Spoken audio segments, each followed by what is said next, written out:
Hello नमस्कार जय हिंद। मैं Newton Bihar excise sub inspector. जैसा कि हम लोग पिछले क्लास में पढ़ रहे थे, डच ईस्ट इंडिया कंपनी का भारत में आगमन। डच ईस्ट इंडिया कंपनी पूरी तरह से हम लोग पढ़ चुके थे। आज हम लोग पढ़ेंगे अंग्रेजी ईस्ट इंडिया कंपनी का भारत में आगमन।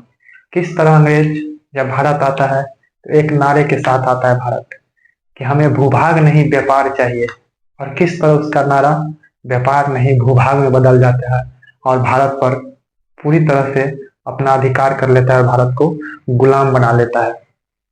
उसी को आज जानेंगे किस तरह अंग्रेज अपना भारत में अपना स्थान हासिल किया। देखिए दोस्त, आपको जितनी बड़ी सफलता हासिल करना है, मेहनत भी उतनी ही बड़ी करनी होगी। चलिए इसी के साथ हम आज की क्लास को शुरू करते हैं। हम लोग पढ़ेंगे आज भारत में अंग्रेजी ईस्ट इंडिया कंपनी का आगमन। ये भारत आने वाला प्रथम अंग्रेज, पहले ये क्वेश्चन क्लियर कर लीजिए। भारत आने वाला प्रथम अंग्रेज जॉन मिडन हॉल है। जॉन मिडन हॉल है जो 1599 ईस्वी में जो 1500 जो 1599 ईस्वी में स्थलीय मार्ग से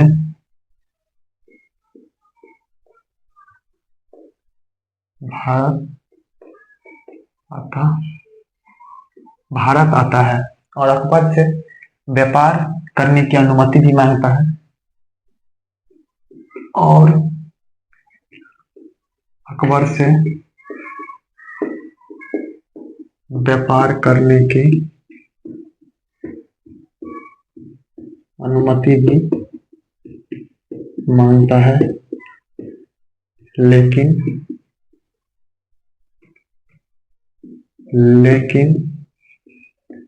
अनुमति नहीं मिलता है।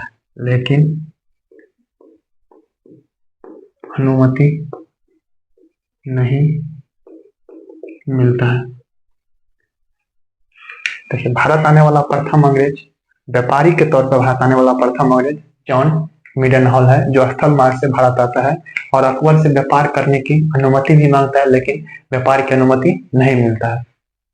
इससे पहले आपको याद रखना है 1699 ईस्वी में, जैसे यूरोप में हम लोग बताए थे कि यूरोप में आप जब यूरोप का मैप देखिएगा तो हम आपको पुर्तगाल, स्पेन के बगल में देखिएगा फ्रांस। जैसे यूरोप का मैप देखिएगा तो यहाँ पुर्तगाल, फिर स्पेन के बगल में यहाँ फ्रांस, और फ्रांस के ऊपर में यहाँ द्वीपीय देश, इस देश का नाम है ब्रिटेन। यहीं से अंग्रेजी ईस्ट इंडिया कंपनी भारत आते हैं। तो ये मैप में देखिएगा, यूरोप के मैप में यहाँ जो आपको फ्रांस के ऊपर में दिखेगा, यहाँ इंग्लिश चैनल है, और इसी इंग्लिश चैनल के ऊपर में देखिएगा ब्रिटेन है। वहीं से आता है अंग्रेजी ईस्ट इंडिया कंपनी। इंग्लैंड के लोग को ही अंग्रेज कहते हैं। क्या होता है 1599 ईस्वी में मर्चेंट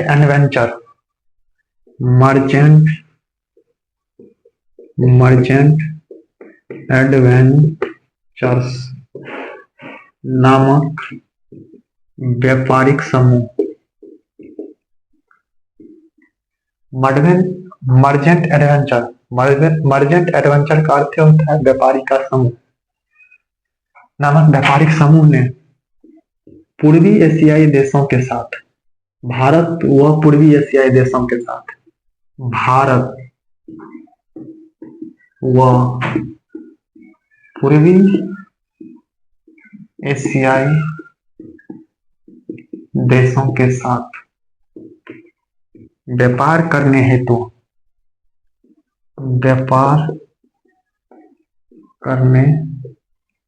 हेतु the the governor and company of merchant of London trading to the East Indies of London trading to the East Indies. देखिए 1599 ईस्वी में मर्जेंट एडवेंचर नामक व्यापारियों का समूह एक भारत और पूर्वी एशियाई देशों के साथ या पूर्वी द्वीपीय देशों के साथ व्यापार करने हेतु एक कंपनी का स्थापना करता है। उस कंपनी का नाम है, थोड़ा सा बड़ा नाम है दोस्त, देखिएगा, ये आपको पूरा नाम नहीं याद रखना है। नाम है क्या? The governor and company of merchant of London trading to the East Indies. इतना बड़ा नाम है। इसी कंपनी मतलब ये कंपनी का स्थापना करता है। बाद में इसमें और सारा कंपनी को शामिल करके 1833 ईस्वी में 1833 का पढ़ेंगे पॉलिटी में चार्टर एक्ट आता है। 1833 के चार्टर एक्ट द्वारा इस कंपनी का नाम ईस्ट इंडिया कंपनी कर देता है। East India company EIC, short में पढ़ेंगे EIC। अब डी लगा देंगे तो ब्रिटिश ईस्ट इंडिया कंपनी, तो ईस्ट इंडिया कंपनी कर देता है। ये बात याद रखना है। इस कंपनी का स्थापना 1599 ईस्वी में ब्रिटेन में होता है। कहाँ होता है? तो ब्रिटेन के लंदन में होता है। कंपनी के नाम में देखिएगा the governor and company of merchants, merchant मतलब समूह, of London trading to the East Indies मतलब ईस्ट इंडीज मतलब भारत के पूर्वी देशों के साथ व्यापार करने हेतु इस कंपनी का स्थापना किया जाता है। बाद में और सारा कंपनी होता है, मतलब और सारा कंपनी आता है भारत व्यापार करने के लिए। फिर अंतिम समय मतलब 1835 ईस्वी में सारे कंपनी को मिला के एक कंपनी बना दिया जाता है जिसे ईस्ट इंडिया कंपनी कहा जाता है। आज हम इसी के बारे में पढ़ेंगे, ईस्ट इंडिया कंपनी के बारे में, किस तरह भारत में आता है और भारत में आके अपना 3 ठो प्रेसिडेंसी बनाता है। सबसे पहले मद्रास प्रेसिडेंसी, फिर बॉम्बे प्रेसिडेंसी और फिर बंगाल प्रेसिडेंसी का गठन करता है। तो उसी को समझेंगे आज की क्लास में कि किस तरह वो मद्रास प्रेसिडेंसी बनाता है, किस तरह बॉम्बे प्रेसिडेंसी बनाता है और किस तरह बंगाल प्रेसिडेंसी का गठन करता है। सबसे पहले कंपनी का स्थापना हो गया 1599 ईस्वी में ही। ब्रिटिश ईस्ट इंडिया कंपनी का स्थापना हो गया 1599 ईस्वी में, लेकिन इसको व्यापार करने का अनुमति नहीं मिला। गया था महारानी के पास कि उस समय ब्रिटेन के महारानी थे, महारानी एलिजाबेथ प्रथम। महारानी एलिजाबेथ प्रथम के सामने व्यापार मतलब पूर्वी बताया कि भारत और एशियाई देशों के साथ व्यापार करना है। तो व्यापार की अनुमति महारानी ने उसे 31 दिसंबर 1600 ईस्वी को दिया और बोला 15 वर्षों तक व्यापारिक एकाधिकार दिया। व्यापारिक एकाधिकार कहने का अर्थ कि ब्रिटेन से और कोई भी कंपनी भारत या भारत के पूर्व में जो स्थित देश है वहां व्यापार करने नहीं जाएगा। ठीक, तो इस बात को हम आपको बता देते हैं, बता दिए। उसके बाद इसको लिख देते हैं कि 31 दिसंबर 1600 ईस्वी को महारानी एलिजाबेथ प्रथम ने इस कंपनी को भारत व पूर्वी देशों के साथ व्यापार करने हेतु, भारत व पूर्वी देशों के साथ व्यापार करने हेतु 15 वर्षों का एकाधिकार पत्र दिया गया। एकाधिकार पत्र देने का मतलब क्या हुआ कि भारत व पूर्वी देश में जो व्यापार करने जाएगा सिर्फ और सिर्फ यही कंपनी जाएगा और कोई कंपनी ब्रिटेन का नहीं जाएगा। इसमें शुरुआती समय में शुरुआती समय में कुल 217 साझेदार था। उसमें एक महारानी विक्टोरिया भी, सॉरी, उसमें एक महारानी एलिजाबेथ भी थे। उसमें एक महारानी एलिजाबेथ भी शामिल थे, बेथ भी शामिल थे। शुरुआती समय में पूछेगा, एक तो पहले ब्रिटिश ईस्ट इंडिया कंपनी का गठन 1599 ईस्वी में लंदन में होता है, लेकिन इसे व्यापार करने का अनुमति 1600 ईस्वी में मिलता है। इसलिए हम लोग पढ़ते हैं कि ब्रिटिश ईस्ट इंडिया कंपनी का गठन 1600 में, तो 1600 में नहीं, 1599 ईस्वी में ही गठन हो जाता है, लेकिन भारत व पूर्वी देशों के साथ व्यापार करने का अनुमति मिलता है 1600 में। तब तक उस कंपनी का कोई एक्टिविटी नहीं था, इसलिए हम लोग पढ़ते हैं कि ब्रिटिश ईस्ट इंडिया कंपनी का गठन 1600 में। ये बात क्लियर हो गया होगा। गठन 1599 ईस्वी में होता है, लेकिन व्यापार करने का अनुमति महारानी की तरफ से 1600 ईस्वी में मिलता है। और इसमें कुल शुरुआती समय में 217 साझेदार थे, उसमें से एक महारानी एलिजाबेथ भी शामिल थे। महारानी एलिजाबेथ का निधन हो जाता है। महारानी एलिजाबेथ का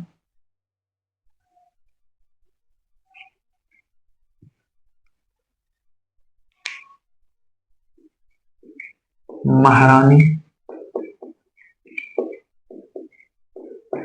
एलिजाबेथ का निधन हो जाता है 1603 ईस्वी में। उसके बाद वहां का राजा बनता है जेम्स प्रथम। उसके बाद वहां का राजा बनता है जेम्स प्रथम। और जेम्स प्रथम, ये नाम जो नाम बता रहे हैं वो सब नाम महत्वपूर्ण है, इसलिए बता रहे हैं। जेम्स प्रथम 1609 ईस्वी में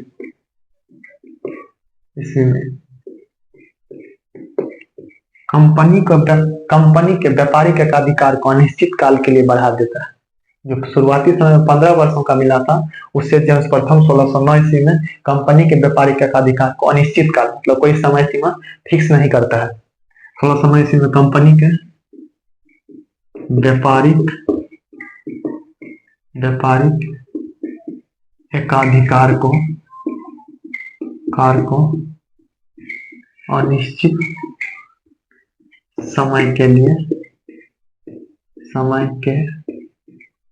अनिश्चित समय के लिए बढ़ा देता है।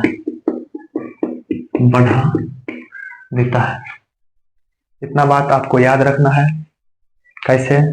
पहले तो वही इसी कंपनी के तरफ से आया था 1599 ईस्वी में जॉन मिडन हॉल भारत आया था और अकबर से व्यापार करने का अनुमति भी मांगा, लेकिन अकबर उस समय व्यापार करने का अनुमति नहीं दिया। उसके बाद कंपनी का स्थापना हो गया। किस तरह कंपनी का नाम बदल गया, यह सब बता दिए। उसमें कितने साझेदार थे, और इस कंपनी का जो प्रशासन चला जाता था बोर्ड ऑफ डायरेक्टर के माध्यम से, वो हम पढ़ेंगे आगे पॉलिटी में। फिर एलिजाबेथ का जब 1603 ईस्वी में निधन हो जाता है, तो जेम्स प्रथम वहां का राजा बनता है, और जेम्स प्रथम ने 1609 ईस्वी में कंपनी के व्यापारिक एकाधिकार को अनिश्चित काल के लिए, अनिश्चित समय के लिए बढ़ा देता है। उसके बाद यहीं से आपको याद रखना है, क्या याद रखना है?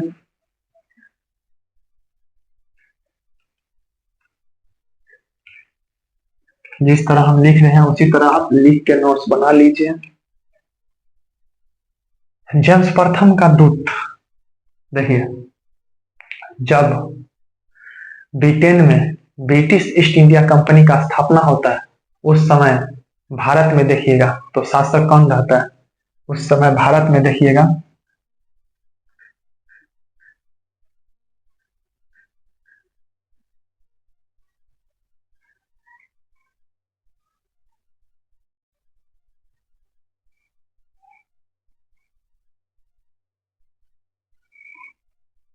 उस समय भारत में, मतलब यहाँ देखिएगा दिल्ली है बीच में, दिल्ली का शासक मुगल वंश चलते रहता है और मुगल वंश में शासक रहता है अकबर।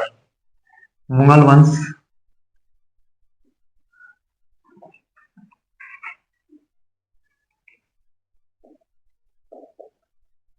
मुगल वंश मुगल वंश का कार्यकाल देखिएगा तो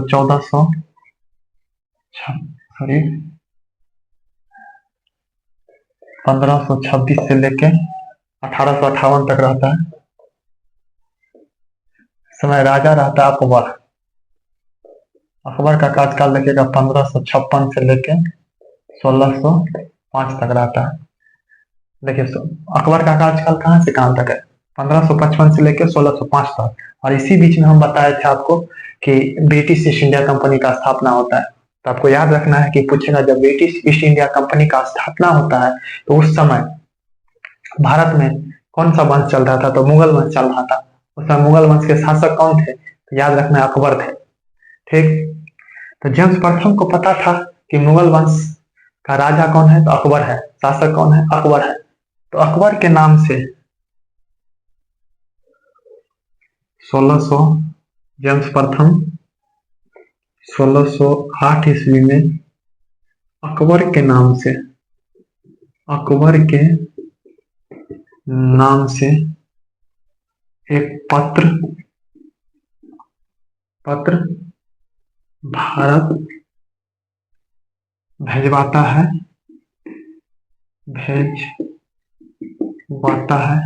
किसके माध्यम से, तो पत्र लेके कौन आता है, तो विलियम हॉकिंस लेके आता है। पत्र लेके आने वाला व्यक्ति है। अकबर के नाम से एक पत्र भारत भेजवाता है, किसके माध्यम से भेजवाता है, तो जेम्स प्रथम अपना दूत बनाकर हॉकिंस को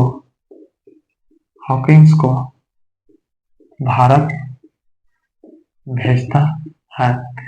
और उस पत्र में लिखा रहता है कि अकबर से मतलब अनुमति मांगता है कि हमें व्यापार करने के भारत में अनुमति दे।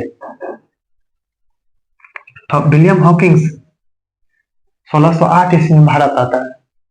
इसका जहाज का नाम पूछता है, कौन जहाज से भारत आया था, याद रखना है हेक्टर नामक जहाज से भारत आया था। कहीं कहीं आप देखिएगा रेड ड्रैगन भी लिखा रहता है। तो बहुत सारा व्यापारिक समूह मतलब व्यापारिक बेड़ा मतलब जहाजी बेड़ा आया था। उसमें एक हेक्टर था जिसका नेतृत्व कर रहा था हॉकिंस, और दूसरा जहाजी बेड़ा था रेड ड्रैगन। दूसरा जहाजी बेड़ा था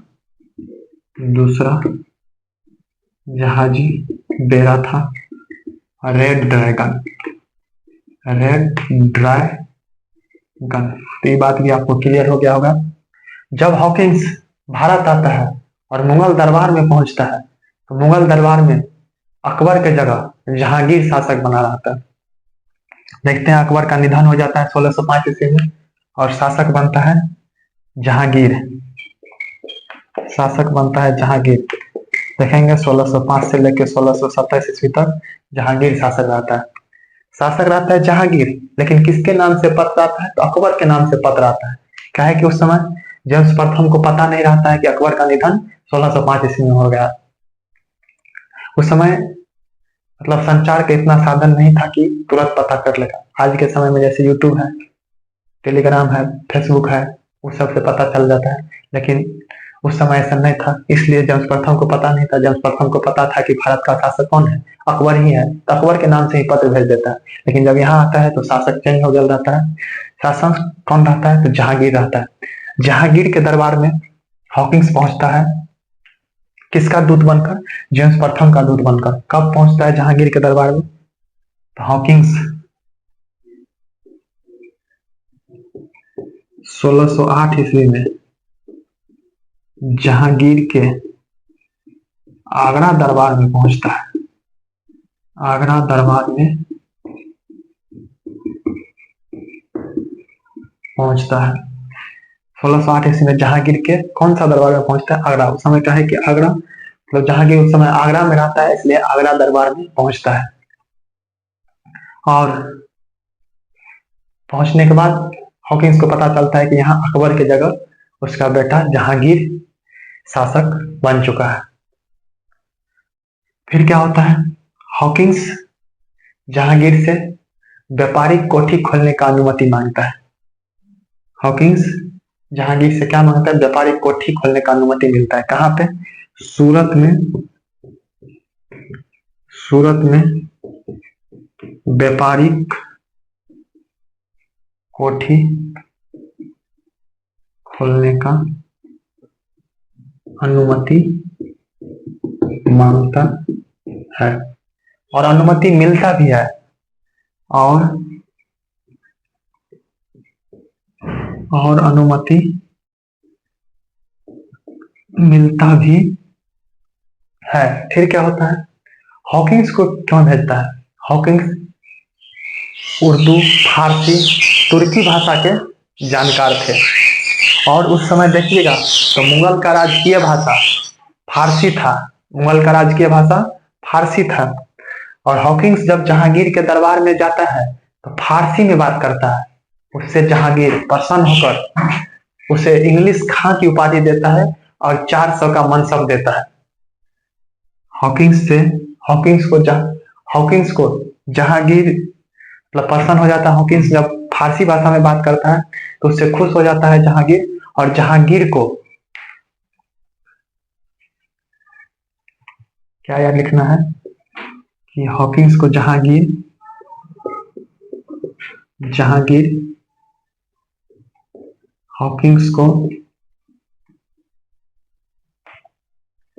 400 का मनसब क्या होता है समझेंगे मुगल काल जब पढ़ेंगे। 400 का मनसब और इंग्लिश खां का उपाधि देता है।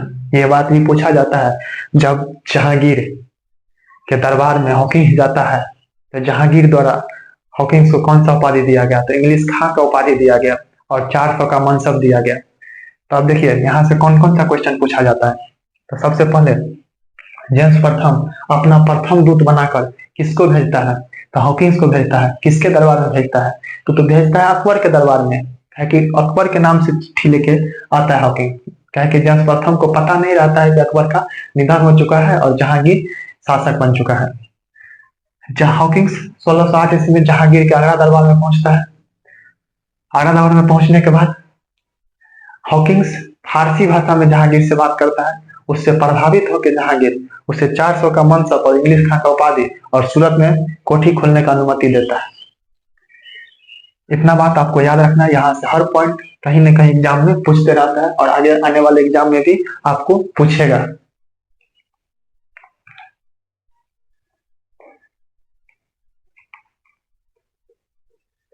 उसके बाद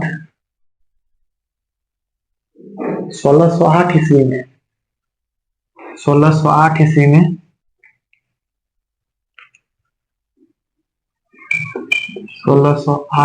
में प्रथम फैक्ट्री अंग्रेजी द्वारा मतलब अंग्रेजी ईस्ट इंडिया कंपनी द्वारा प्रथम फैक्ट्री 1608 ईस्वी में प्रथम फैक्ट्री की स्थापना सूरत में करता है। कहाँ करता है? सूरत, गुजरात में स्थित है सूरत। ये देखिएगा गुजरात का मैप है और गुजरात में यहाँ देखिएगा खंबात की खाड़ी है, यहाँ पे देखिएगा तो सूरत स्थित है। 1608 ईस्वी में पूछेगा ब्रिटिश ईस्ट इंडिया कंपनी द्वारा अपना प्रथम फैक्ट्री का स्थापना कहाँ किया गया? तो बोलेगा सूरत में किया गया। कब किया गया? तो 1608 ईस्वी में किया गया। तो बोलेगा कहीं कहीं पढ़ते हैं कि प्रथम ब्रिटिश फैक्ट्री का स्थापना मछलीपट्टनम में किया गया। अभी आपका डाउट क्लियर करते हैं। ये बात आपको याद रखना है हॉकिंस के बारे में। फिर हुआ क्या? जहांगीर अनुमति दे दिया, फैक्ट्री या कोठी खोलने का अनुमति सूरत में दे दिया, लेकिन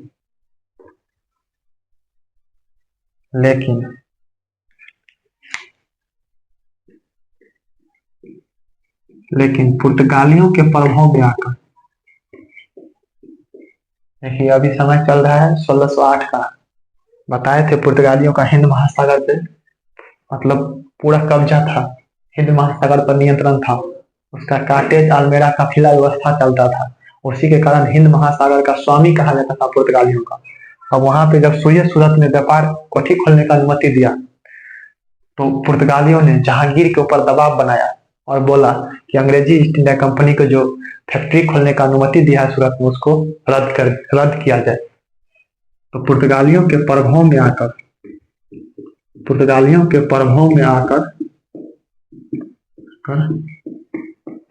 जहांगीर ने अपनी अनुमति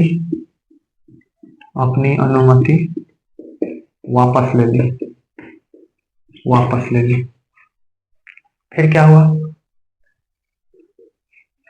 1611 ईस्वी में, देखिए सूरत इस साइड है, मछलीपट्टनम यहाँ है पूर्वी तट पे, ये पश्चिमी तट है भारत का, और ये भारत का पूर्वी तट है। पश्चिमी तट अरब सागर से लगा हुआ है, पूर्वी तट बंगाल की खाड़ी से लगा हुआ है। इससे पहले 1611 ईस्वी में, तब तक अंग्रेज को यहाँ मतलब पहले तो फैक्ट्री खोलने का अनुमति मिल गया, अंग्रेज अपना फैक्ट्री बनाना स्टार्ट भी कर दिया, लेकिन बीच में अनुमति को रद्द कर दिया गया, जिसके कारण यहाँ फैक्ट्री बनना मतलब बीच में से ही काम रुक गया। तो अंग्रेज इधर के बजाय पूर्वी तट पर ध्यान देने लगा, दक्षिण भारत में चल गया। मछलीपट्टनम में 1611 ईस्वी में पूर्वी तट पर अंग्रेज अपनी पहली फैक्ट्री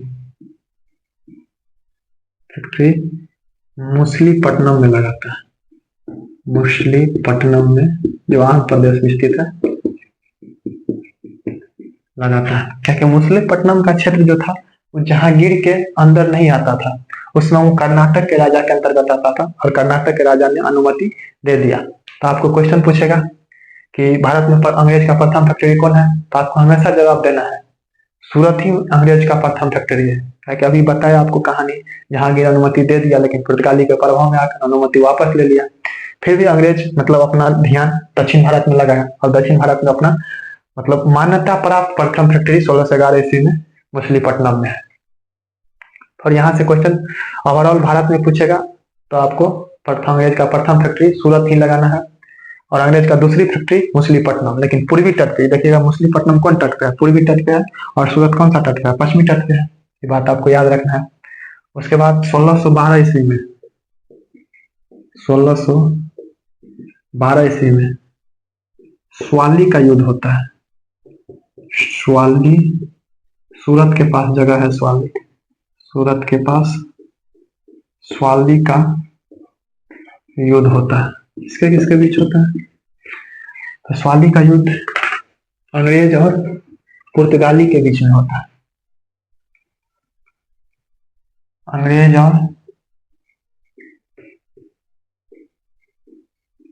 और पुर्तगाली के बीच। इसमें अंग्रेज की तरफ से नेतृत्व किया था, क्वेश्चन पूछता है अंग्रेज की तरफ से किसने नेतृत्व किया था? तो कैप्टन बेस्ट, थॉमस बेस्ट भी कहा जाता है कैप्टन का, इसलिए उसका नाम याद रखना है, कैप्टन बेस्ट। कैप्टन बेस्ट जो है पुर्तगाली को युद्ध में हरा देता है, और अंग्रेज युद्ध जीत जाता है। अंग्रेज के युद्ध जीतने से क्या प्रभाव पड़ा? जहांगीर देखा कि पुर्तगाली से ज्यादा शक्तिशाली है समुद्र में कौन? अंग्रेज। अब जहांगीर को पुर्तगाली से कोई डर नहीं लगने लगा। अब तुरंत ही देखिएगा अंग्रेज को सूरत में व्यापारी कोठी खोलने का अनुमति मिल जाता है, और 1613 ईस्वी में अंग्रेज सूरत में अपना फैक्ट्री स्थापित कर लेता है। जो काम बीच में बंद हो गया था उसको पूरी तरह 1613 ईस्वी में सूरत में अपना फैक्ट्री स्थापित कर लिया। यह बात आपको समझ में आया होगा। उसके बाद 1615 ईस्वी में जेम्स प्रथम अपना अगला दूत भेजता है, थॉमस रो को, अपना अगला दूत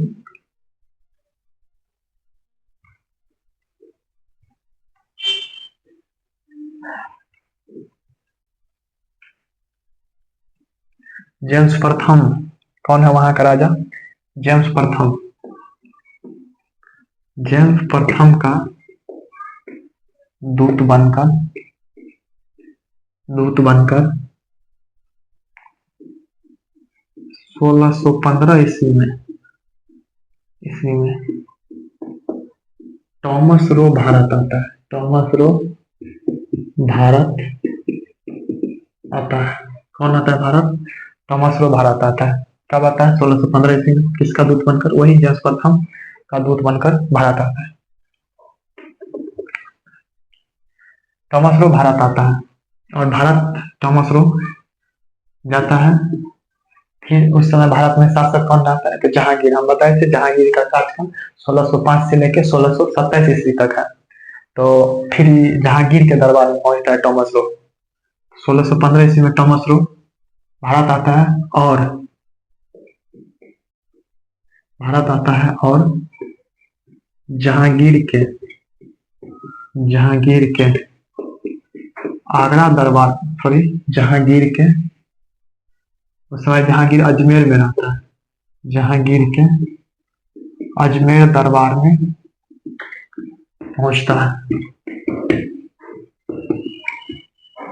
है और कुछ व्यापारिक अधिकार मांगता है। क्या मांगता है व्यापारिक अधिकार? कि मुगल क्षेत्र में उसे व्यापार करने की अनुमति दिया जाए, साथ ही साथ मुगल क्षेत्र में उसे फैक्ट्री खोलने या कोठी खोलने की अनुमति दिया जाए।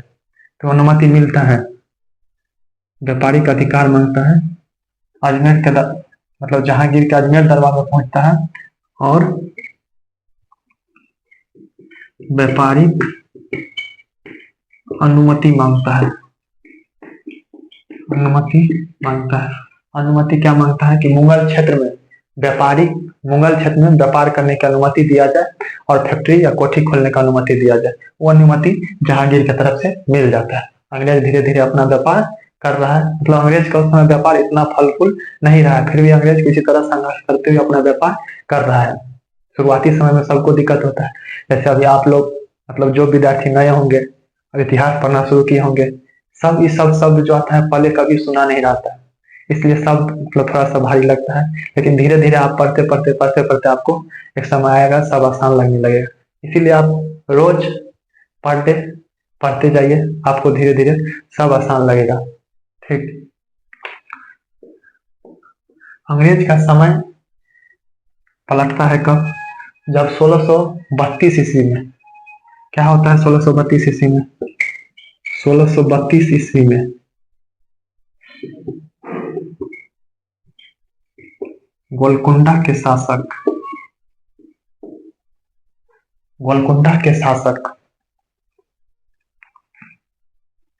अब्दुल्ला कुतुब शाह। गोलकुंडा के शासक कौन है? अब्दुल्ला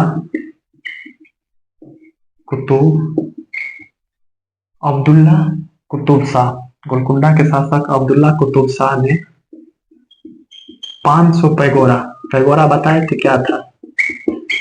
बताए थे पैगोरा सोने का सिक्का था, उसे पैगोरा कहा जाता था। 500 पैगोरा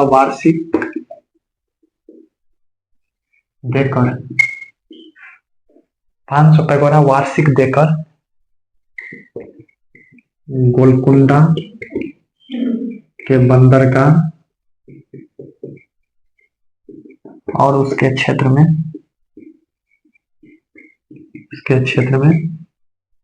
अंग्रेज व्यापार कर सकता है। उसके क्षेत्र में अंग्रेज व्यापार कर सकता है। देखिए 500 पैगोरा मतलब वार्षिक उसको कितना ही देना है? 500 पैगोरा। जहां उसका अंग्रेज को समझिए 5000 10,000 पैगोरा खर्च हो रहा था, वहां उसको डायरेक्ट बोला आप एक ही बार 500 पैगोरा दे दीजिए और 1 वर्ष तक गोलकुंडा बंदरगाह का और गोलकुंडा के क्षेत्र को व्यापार के लिए यूज करिए। इसको कहा जाता है अंग्रेज का सुनहरा फरमान।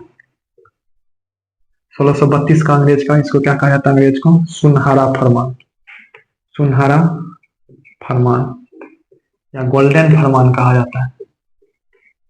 गोल्डन फरमान कहा जाता है। गोल्डन फरमान क्यों कहा गया? एक मिनट दोस्त, थोड़ा सा माइक चेंज कर रहे हैं।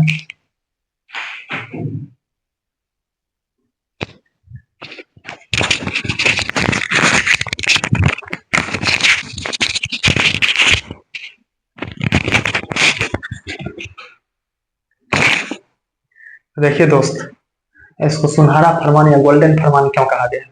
मतलब अंग्रेज का जहाँ पैसा, मतलब जहाँ 5,000 10,000 पैगोडा प्रत्येक वर्ष खर्च हो रहा था, उसके जगह पे बोला, गोलकुंडा के शासक अब्दुल्ला कुतुब शाह बोला कि 500 पैगोडा एक ही बार आप दे दीजिए, और प्रत्येक वर्ष एक, मतलब पूरा वर्ष गोलकुंडा के बंदरगाह और गोलकुंडा का क्षेत्र आप यूज करिए।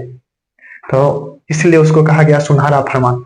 सुनहरा फरमान समझ गए होंगे, 1632 ईस्वी में गोलकुंडा के शासक के द्वारा अंग्रेज को दिया गया अधिकार को क्या कहा जाता है? सुनहरा फरमान कहा जाता है। 1633 ईस्वी में 1633 ईस्वी में पूर्वी भारत में अपना प्रथम फैक्ट्री स्थापित किया। पूर्वी भारत कौन? देखिए, ये तो हो गया दक्षिण भारत, और ये उड़ीसा के बालासोर में 1633 ईस्वी में अपना प्रथम फैक्ट्री स्थापित किया था। पूर्वी भारत में इससे पहले अंग्रेज पूर्व भारत में नहीं पहुंचा था। पूर्व भारत मतलब ये जो उड़ीसा, बंगाल, बिहार, ये पूर्वोत्तर राज्य देख रहे हैं, उसको पूर्वी भारत कहा जाता है। तो उसमें अंग्रेज नहीं पहुंचा था। तो पूर्वी भारत में अपना फैक्ट्री स्थापित किया था कब? 1633 ईस्वी में। कहाँ किया था स्थापित? तो उड़ीसा के बालासोर में, उड़ीसा के बालासोर में। तो यहां से आपको क्वेश्चन पूछा जाता है कि जेम्स प्रथम जो है अपना दूसरा दूत बनाकर किसको भेजा था? तो थॉमस रो को भेजा था। कब भेजा था? तो 1615 ईस्वी में भेजा था। उस समय शासक कौन थे? तो जहांगीर थे। जहांगीर के कौन से दरबार में पहुंचा था? तो अजमेर दरबार में। वहां उसको व्यापारिक अनुमति मांगा। क्या व्यापारिक अनुमति मांगा? बोला कि मुगल क्षेत्र में हमें व्यापार करने का अनुमति दे, साथ ही साथ हमें कोठी बनाने का भी अनुमति दे। जहांगीर की तरफ से यह सारा अनुमति मिल गया। उसके बाद अंग्रेज अपना व्यापार धीरे धीरे कर रहे थे, और अंग्रेज को उतना फायदा नहीं बुझा रहा था, मतलब उस तरह से फायदा नहीं बुझा रहा था। फिर उसके बाद 1632 ईस्वी में जब सुनहरा फरमान मिला, तो अंग्रेज के लिए वो गोल्डन चांस मिला, थोड़ा सा पैसा बचना स्टार्ट हुआ। उसके बाद अंग्रेज 1633 ईस्वी में अपना पूर्वी भारत में अपना प्रथम फैक्ट्री उड़ीसा के बालासोर में स्थापित किया। उसके बाद हम बताए थे कि किस तरह अंग्रेज के क्षेत्र में मद्रास प्रेसिडेंसी, ये वाला क्षेत्र जो देख रहे हैं ये मद्रास प्रेसिडेंसी है, ये वाला क्षेत्र बॉम्बे प्रेसिडेंसी है, और ये वाला क्षेत्र बंगाल प्रेसिडेंसी है। तो किस तरह ये मद्रास प्रेसिडेंसी के क्षेत्र पर अधिकार किया? मद्रास अभी का जो तमिलनाडु देख रहे हैं, अभी का जो आंध्र प्रदेश का दक्षिणी भाग देख रहे हैं, वो मद्रास प्रेसिडेंसी में आता था। बंगाल थी, सॉरी बम्बई, अभी का जो महाराष्ट्र देख रहे हैं वो बम्बई प्रेसिडेंसी के अंतर्गत। अभी का बिहार, बंगाल, उड़ीसा, बांग्लादेश देख रहे हैं, वो आपको बंगाल प्रेसिडेंसी में आता था। किस तरह अंग्रेज जो है ये सब प्रेसिडेंसी हासिल किया? तो बताते हैं, सबसे पहले मद्रास प्रेसिडेंसी प्राप्त किया। कैसे मद्रास प्रेसिडेंसी प्राप्त किया?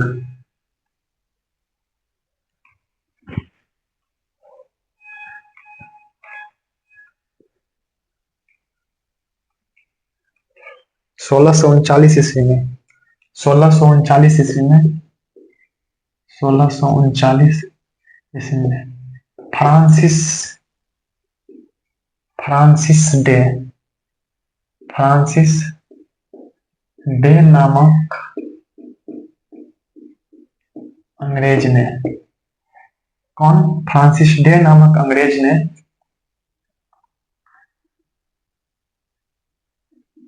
मद्रास को पट्टे पर लिया।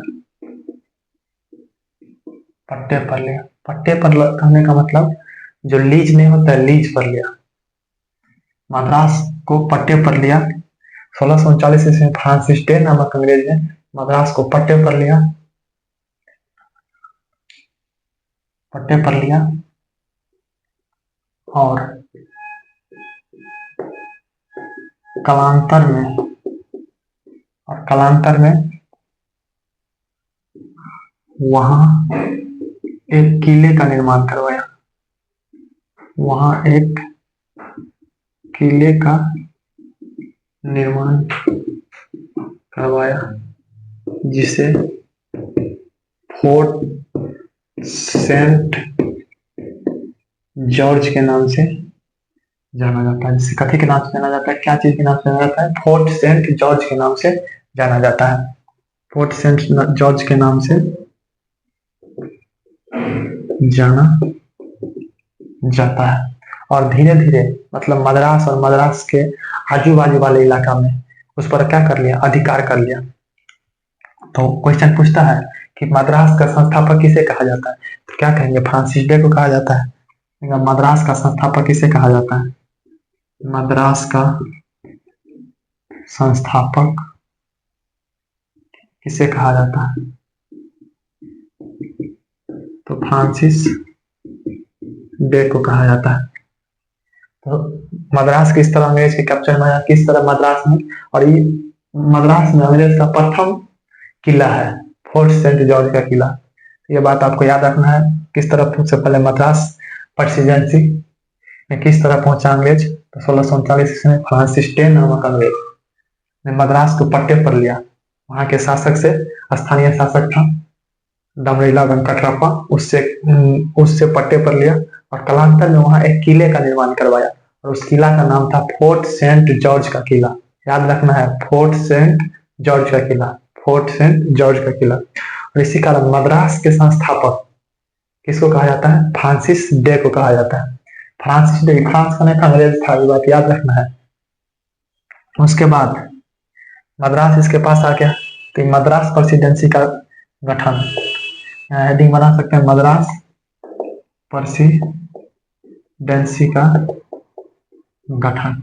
अब देखते हैं बॉम्बे प्रेसिडेंसी, बॉम्बे प्रेसिडेंसी का गठन मिटाते हैं। इसके बाद देखते हैं बॉम्बे प्रेसिडेंसी का गठन, किस तरह बॉम्बे प्रेसिडेंसी का गठन होता है। बॉम्बे प्रेसिडेंसी का गठन, देखिए होता क्या है, 1661 ईस्वी में, 1661 ईस्वी में पुर्तगाल के राजकुमारी, पुर्तगाल के राजकुमारी कैथरीन, कैथरीन पूरा नाम था कैथरीन ऑफ बेरेंजा, वो आपको पूरा नाम नहीं याद रखना, कैथरीन, और इंग्लैंड के राजकुमार चार्ल्स सेकेंड, चार्ल्स द्वितीय कहते हैं, चार्ल्स द्वितीय का विवाह होता है। देखिए उस समय पुर्तगाल की स्थिति भारत में बहुत कमजोर हो चुका था, तो इसके कारण पुर्तगाल सोचा कि अंग्रेज से हम लोग मतलब रिश्तेदारी कर लेते हैं। तो पुर्तगाल का राजकुमारी था उस समय कैथरीन ऑफ ब्रेगेंजा, और इंग्लैंड का राजकुमार था चार्ल्स सेकेंड, उस दोनों का विवाह होता है। उसमें क्या होता है, विवाह होता है, इसमें पुर्तगाल में दहेज के रूप में, पुर्तगाल ने दहेज के रूप में बम्बई दे दिया, बम्बई दे दिया, किसको दिया, चार्ल्स सेकेंड को, वहां के राजा को दिया, बम्बई दे दिया। बताए थे कि बम्बई, बताए थे बसीन द्वीप साल से बम्बई, इस सब पे अधिकार किसने किया था, पुर्तगाल ने किया था। तो बम्बई दे दिया, तो बम्बई चल गया किसके पास, चार्ल्स सेकेंड के पास। लेकिन चार्ल्स सेकेंड तो इंग्लैंड में रहता था और बम्बई कहाँ, भारत में स्थित है, उसको बम्बई का कोई काम ही नहीं था। एक समय आता है कि British east India company Charles second के पास जाता है और कहता है कि आपको तो वहां पे बम्बई मिला है, बम्बई का कोई काम ही नहीं है, तो आप ऐसा करिए, हम वहां मतलब व्यापार कर रहे हैं तो हमको बम्बई दे दीजिए। तो 1668 ईस्वी में, 1668 ईस्वी में चार्ल्स सेकेंड ने, चार्ल्स द्वितीय ने 10 पाउंड वार्षिक, 10 पाउंड वार्षिक कर लेकर, 10 पाउंड वार्षिक किराया लेकर, वार्षिक किराया लेकर बम्बई ईस्ट इंडिया कंपनी को दे दिया। ईस्ट, इस शॉर्ट में बताया थे इसको क्या कहा जाता है, ईस्ट इंडिया कंपनी कहा जाता है। तो बॉम्बे किसको दे दिया, ईस्ट इंडिया कंपनी को दे दिया, ईस्ट इंडिया कंपनी को दे दिया। तो अब बॉम्बे किसके पास आ गया, अब Bombay British east India company के पास आ गया। कब आ गया, 1668 ईस्वी में। 10 पाउंड वार्षिक किराया पर बॉम्बे किसके पास आ गया, ब्रिटिश ईस्ट इंडिया कंपनी के पास आ गया। तो बॉम्बे का गवर्नर बनाता है, बॉम्बे का गवर्नर बनाता है गेराल्ड, गेराल्ड अंगियार को। 1669 से लेकर 77 तक बॉम्बे का गवर्नर आता है कौन, गेराल्ड अंगियार। और गेराल्ड अंगियार ही बॉम्बे शहर को विकसित करता है, बॉम्बे शहर में नए नए दुर्ग का निर्माण करवाता है, जिस कारण बॉम्बे शहर को विकसित कौन करता है, गेराल्ड अंगियार। जिस कारण गेराल्ड अंगियार को, जिस कारण गेराल्ड अंगियार को, गेराल्ड अंगियार को बॉम्बे का संस्थापक कहा जाता है। उस समय पहले बॉम्बे था इसका नाम, इसलिए हम बॉम्बे बोल रहे हैं। बाद में इसका नाम, देश की आजादी के बाद इसका नाम मुंबई होगा, तब मुंबई बोलेंगे। गेराल्ड अंगियार बॉम्बे का संस्थापक कहा जाता है। तो बॉम्बे शहर का संस्थापक किसको कहा जाता है, गेराल्ड अंगियार को कहा जाता है, गेराल्ड अंगियार को कहा जाता है। फिर 1687 ईस्वी में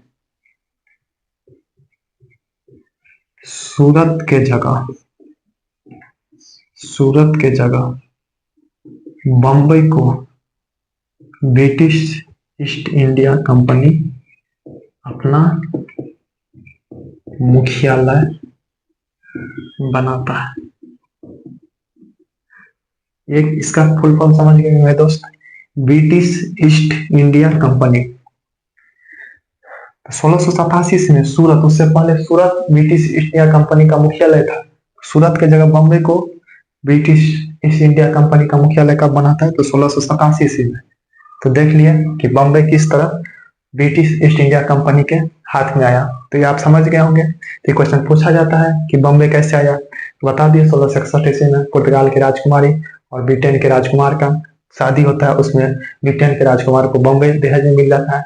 फिर आपको 1668 ईस्वी में चार्ल्स सेकेंड बॉम्बे को ब्रिटिश ईस्ट इंडिया कंपनी को 10 पाउंड वार्षिक किराया लेकर दे देता है, और British east India company Bombay शहर का गवर्नर बनाता है गेराल्ड अंगियार को, और उसके ऊपर जिम्मेदारी देता है कि बॉम्बे शहर को क्या करना है, विकसित करना है, विकास करवाना है। और ये विकास और विकसित करवाता है, जिस कारण बॉम्बे का संस्थापक कहा जाता है गेराल्ड अंगियार को। जब बॉम्बे शहर का निर्माण हो जाता है तो 1687 ईस्वी में सूरत से अपना मुख्यालय बदल के बॉम्बे को बनाता है। तो देख लिए बॉम्बे किस तरह ब्रिटिश ईस्ट इंडिया कंपनी के पास आ गया। उसके बाद देखते हैं कि बंगाल किस तरह ब्रिटिश ईस्ट इंडिया कंपनी के पास आता है। तो बॉम्बे प्रेसिडेंसी का गठन कैसे हुआ ये समझ गए होंगे। अब देखते हैं बंगाल प्रेसिडेंसी।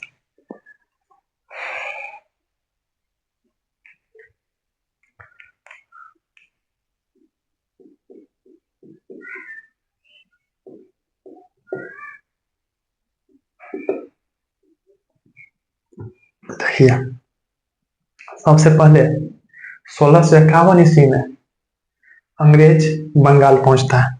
क्या होता है, 1651 ईस्वी में बंगाल का सूबेदार शाह शुजा रहता है।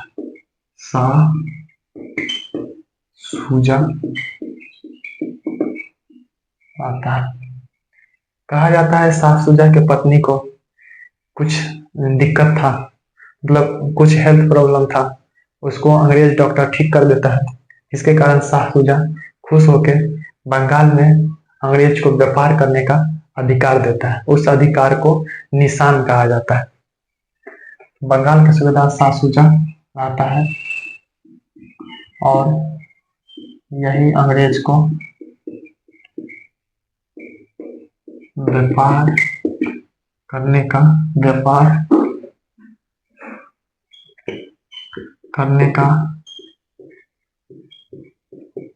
अधिकार देता है उसे निशान कहा जाता है। निशान कहा जाता है। तो निशान समझ गए होंगे। और 1691 ईस्वी में ब्रिजमैन नामक अंग्रेज ने हुगली में कोठी का स्थापना करता है। ब्रिजमैन नामक अंग्रेज ने हुगली में कोठी का गठन करता है। कोठी मतलब फैक्ट्री का गठन करता है। तो सबसे पहले बंगाल में 1651 ईस्वी में पहुंचा अंग्रेज।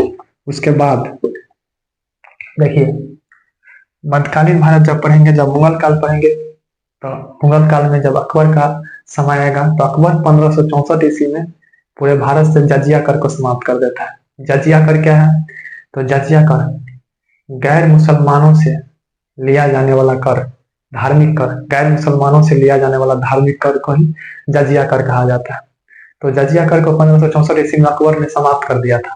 लेकिन जब औरंगजेब गद्दी पर बैठते हैं तो 1679 ईस्वी में जजिया कर को पुनः शुरुआत करता है। 1679 ईस्वी में जजिया कर को पुनः शुरुआत करता है और 1680 ईस्वी में अंग्रेज से भी जजिया कर लेना शुरू करता है। 1679 ईस्वी में औरंगजेब द्वारा पुनः जजिया कर की शुरुआत। 1680 से अंग्रेज से भी जजिया कर वसूलना शुरू करता है। अंग्रेज को इससे दिक्कत होता है और अंग्रेज क्या करता है? हुगली में मुगल कर्मचारियों के साथ मारपीट करता है। जिस कारण 1686 ईस्वी में औरंगजेब अंग्रेज के ऊपर आक्रमण करता है। ये बात याद रखना है कि अंग्रेज और औरंगजेब के बीच में 1686 ईस्वी में संघर्ष होता है। 1686 ईस्वी में औरंगजेब हुगली में अंग्रेज के ऊपर आक्रमण करता है और अंग्रेज को भगा देता है। जब आक्रमण करता है, अंग्रेज युद्ध में हार जाता है और अंग्रेज बंगाल से भाग जाता है और भाग के शरण लेता है कहाँ पे? फुल्टा द्वीप पे। जब भी अंग्रेज भागेगा तो बंगाल की खाड़ी में एक द्वीप स्थित है, वो फुल्टा द्वीप है। फुल्टा द्वीप पे शरण लेता है। फुल्टा द्वीप पर शरण लेता है। ये बात याद रखना है। तो जैसे हम बताए थे कि पुर्तगाल से संघर्ष होता है शाहजहां के साथ। शाहजहां और पुर्तगाल के बीच में संघर्ष होता है। क्वेश्चन पूछा जाता है कि पुर्तगाल मतलब कौन से मुगल बादशाह के साथ पुर्तगाल का संघर्ष हुआ था? तो शाहजहां के साथ। और अंग्रेज के साथ किस मुगल बादशाह का संघर्ष हुआ था? तो औरंगजेब के साथ। ये भी बता दिए क्यों हुआ था, ये भी बता दिए। उसके बाद अंग्रेज जब कहीं हारने लगता है तो वहां तुरंत अंग्रेज पीछे हट के क्षमा याचना प्रस्तुत कर देता है, मतलब क्षमा याचना मांगने लगता है। तो एक अंग्रेज आता है जॉब चारनाक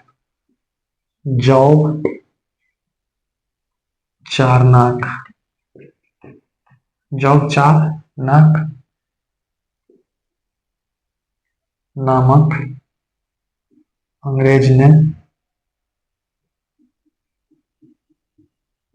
औरंगजेब से क्षमा याचना मांगता है। जॉब चारनाक नामक अंग्रेज जो है औरंगजेब से क्या मांगता है? क्षमा याचना मांगता है। उसके बाद औरंगजेब 1.5 लाख रुपया हर्जाने के रूप में औरंगजेब 1.5 लाख रुपया हट जाने के रूप में लेकर बंगाल में अंग्रेज को व्यापार करने का अनुमति दे देता है। फिर से बंगाल में अंग्रेज को फिर से व्यापार करने का अनुमति दे देता है। उसके बाद 1698 ईस्वी में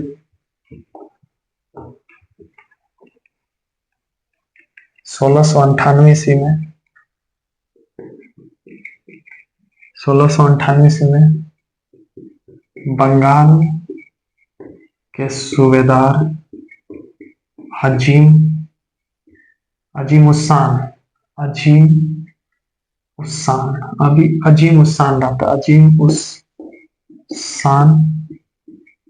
रहता है। औरंगजेब का पोता है अजीम उस्सान, वो बंगाल का सूबेदार रहता है अजीम उस्सान रहता है। उससे 1200 रुपये में सूतानाती गोविंदपुर और कालीकाटा नामक गांव का जमींदारी प्राप्त करता है। 1698 में बंगाल के सूबेदार अजीम उस्सान से 1200 रुपये में सूतानाती गोविंदपुर और कालीकाटा नामक गांव का जमींदारी प्राप्त करता है। और इसी तीनों को मिलाकर सूतानाती गोविंदपुर और कालीकाटा को मिलाकर 1698 ईस्वी में जॉब चार्नाक ने कोलकाता का गठन करता है और यहाँ एक किला का निर्माण करता है। यहाँ एक किले का निर्माण करता है, उसका नाम फोर्ट विलियम रखता है। उसका नाम फोर्ट विलियम रखता है। और फोर्ट विलियम का प्रथम गवर्नर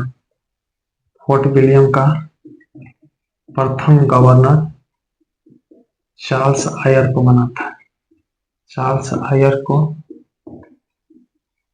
है। ये बात याद रखना है। और बंगाल को 1700 ईस्वी में बंगाल को प्रथम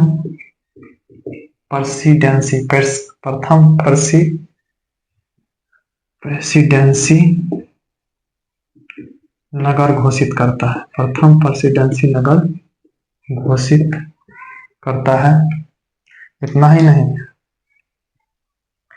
1774 से 1911 तक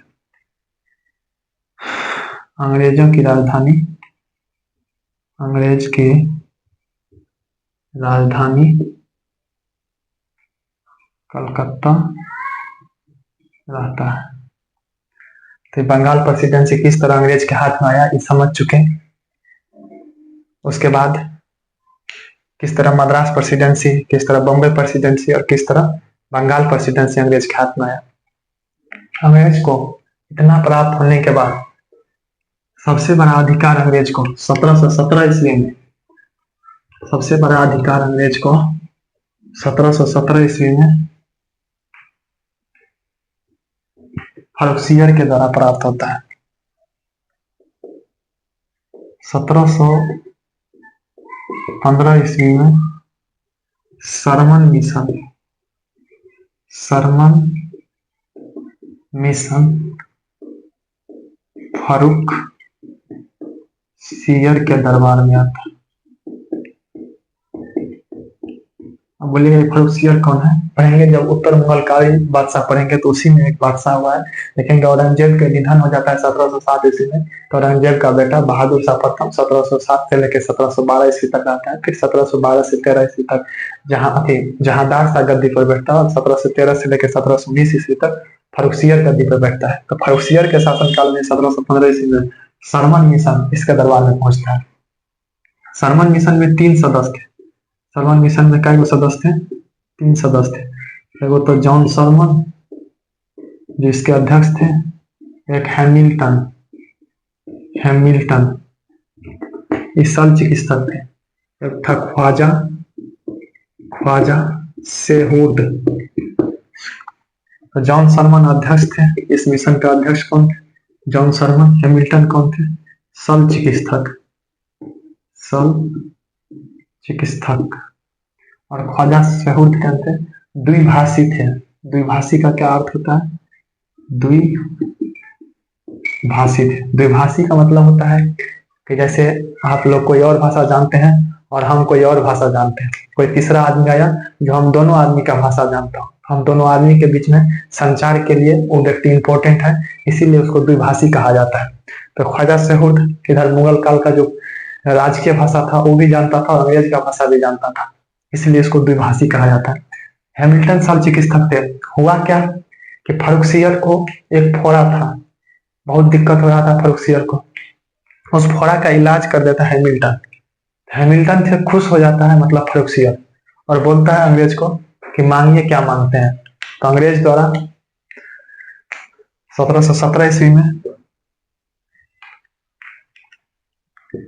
1717 ईस्वी में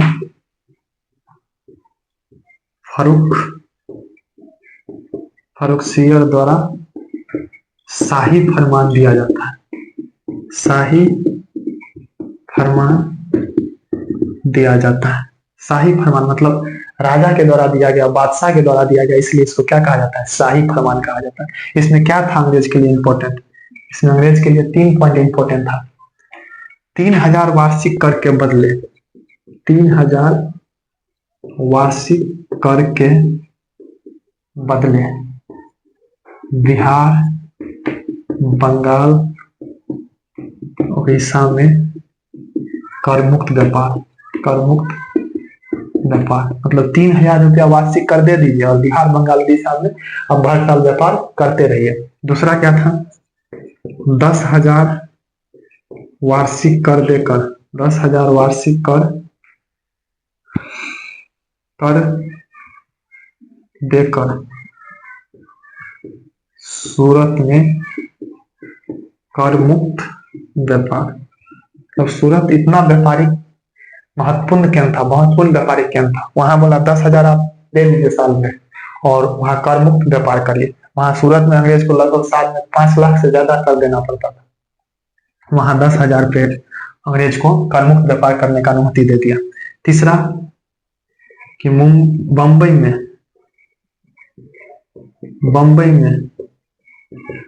अंग्रेज को सिक्के ढालने का अनुमति, सिक्के ढालने का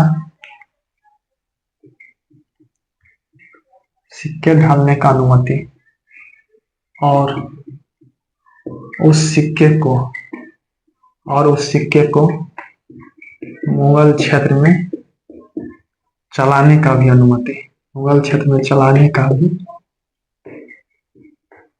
अनुमति मिला। सिक्के क्या चीज का ढालेगा? तो चांदी और तांबा का पूछेगा कौन चीज का सिक्का अंग्रेज ढालता था? तो चांदी और तांबा का। तो ये 3 बड़ा अधिकार मिला अंग्रेज को। जहां मतलब बहुत सारा कर चुकाना पड़ता था बिहार, बंगाल, उड़ीसा में अंग्रेज को, वहां 3,000 रुपया वार्षिक कर के बदले बिहार, बंगाल, उड़ीसा में कर मुक्त व्यापार कर सकता था अंग्रेज हर साल, और 10,000 वार्षिक कर देकर सूरत में व्यापार कर सकता था अंग्रेज। और अंग्रेज अब बम्बई में अपना सिक्का ढाल सकता था और उस सिक्का को मुगल क्षेत्र में चलाने का अनुमति मिल गया। इस सारा अधिकार को देखकर ब्रिटिश इतिहासकार, इस सारे अधिकार को देखकर ब्रिटिश इतिहासकार, एक ब्रिटिश इतिहासकार हुए, ब्रिटिश इतिहासकार ओम्स ने इसे अंग्रेजी कंपनी का मैग्ना कार्टा कहा। इसे अंग्रेजी कंपनी का मैग्ना कार्टा कहा। मैग्ना कार्टा का अर्थ होता है महाधिकार पत्र, महाधिकार पत्र, मैग्ना कार्टा का।